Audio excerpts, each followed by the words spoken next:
కూష్మాండగా గుమ్మడిని చాలా సందర్భాల్లో వాడుతూ ఉంటాం కదా.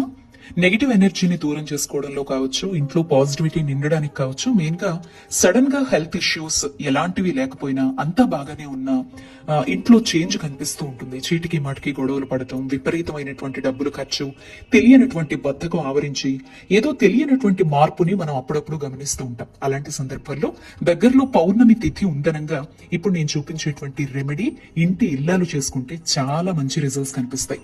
ఒక బూడిద గుమ్మడికాయని తెచ్చుకొని 2 భాగాలుగా చేసి అందులో ఒక భాగాన్ని మళ్ళీ 4 పీసెస్ గా చేసుకుని, సో వీడియోలో చూపించినట్టుగా ఒక భాగంలో 4, ఇంకో భాగంలో 4 సిద్ధంగా ఉంచుకోవాలి.